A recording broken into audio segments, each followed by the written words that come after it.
The subject was driving in a passenger vehicle that was, that was literally, the complaints that we've got. We received multiple 911 calls about this vehicle driving erratically and the collisions themselves.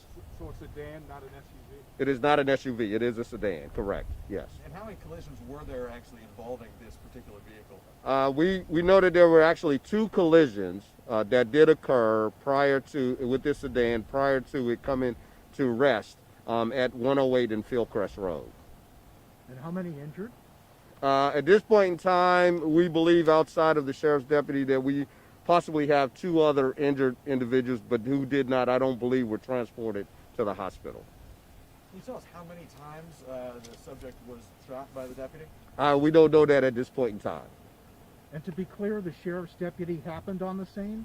Yes, it appears that the sheriff's deputy, though we did receive 911 calls in response to the collisions that had happened prior to the sheriff's deputy arrival, but he arrived, we believe, minutes in a really short period of time after those calls of 911 went out, because we know that our fire rescue service had actually responded, and he was here just shortly after fire rescue arrived on the scene.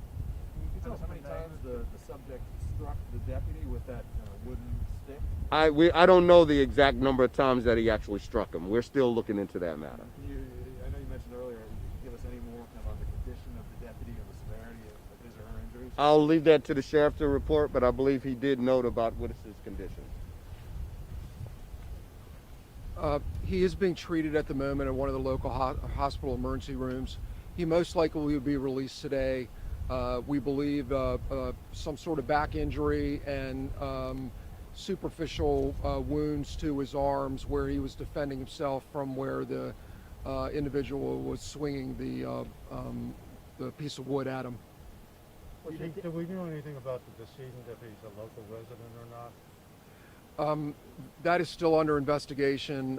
He is still being identified, and we do not know anymore. But that is a large piece of the investigation to see, to track back to see exactly what may have occurred that would have put him in this situation where he was driving so erratically and acting erratically. Can you identify the deputy at this point? I'm not going to identify the deputy. I will. In a couple days. We certainly, this is one of those situations where we want to be able to have support of his family and that his family can get to the hospital and support him.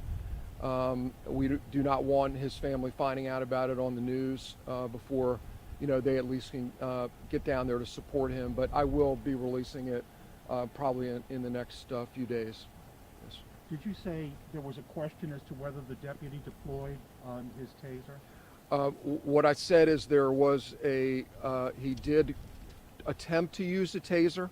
It's still a little bit early in the investigation exactly whether or not the taser was deployed, activated, or it just didn't catch. We do know that the taser was out of the taser holster. We do know that the taser was right near where the area where the incident occurred. Chief, do we know how long this crime scene is going to remain active in regards to traffic flow and or access for residents to get in and out of here?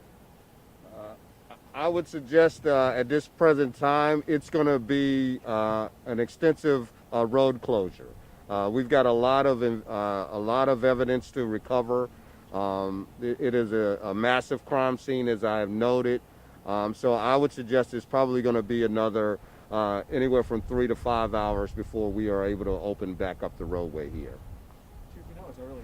Any idea what caused this person to act erratically like this? At this point in time, we have no information that would lend us to believe of why he did what he did.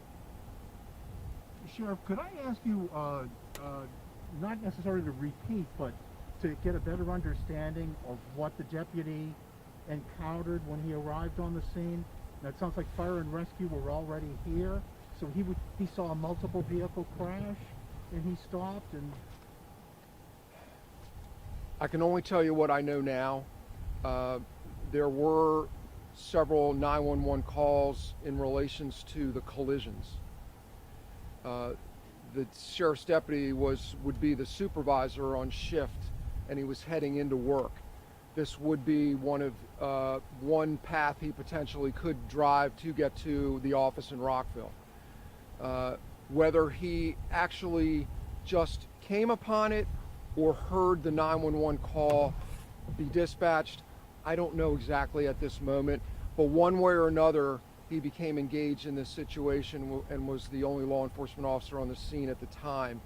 And you know, what he potentially was able to stop, the fact that the person was, you know, attempting to attack the two people that he had just ran into, you know, may have stopped something, but it's a little bit early to really tell exactly whether he came upon it or heard the 911 calls. We have not had a chance to talk to him yet.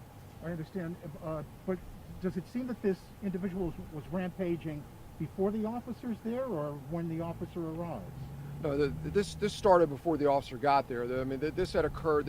He came out of the town of Laytonsville and had already ran one person off the road into a telephone pole and had already hit another vehicle head on. So, you know, the sheriff's deputy came after the second collision, and that's when the guy was out of the car with the wood. So that's kind of what we know now. We're giving you all the information that we possibly can give you now, because that's really all what we know now. Was there two people in the second car? Yes, there was. The shooting seems like right at the intersection here, or? Yes, it was. Was the deputy wearing a body camera or anything like that? The sheriff's deputies do have body-worn cameras.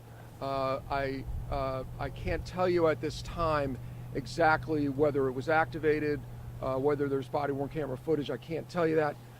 But yes, the sheriff's deputies do have body-worn cameras, and you know, if assuming it was activated, then there would be body-worn camera footage. But I just don't know at this time.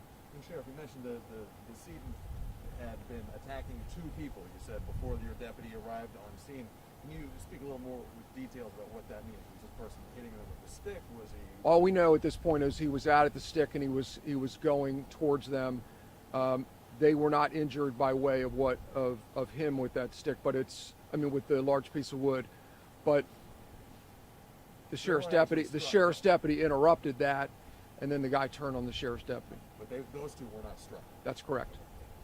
The scene we're looking at now, there's a car in the intersection. I can't tell, is that a police vehicle or is that the subject's vehicle? Which vehicle are we So speaking one, of? the black one, the dark color? No, that black vehicle is not the vehicle that's involved. It's his, Right. so- His vehicle is, you can't see it from here, but his vehicle is nearby into that intersection. Right. Okay.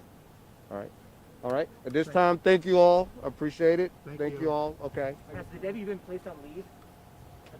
He will be placed on administrative leave, but again, he's being treated at the hospital right now, so nothing's going on as far as that goes. But he will be. Yeah, absolutely. Okay. Thank you all. Thank Okay, thank you. Hey, I just wanted to let you know I like that hat together. Oh, yeah. Okay. All right. Okay.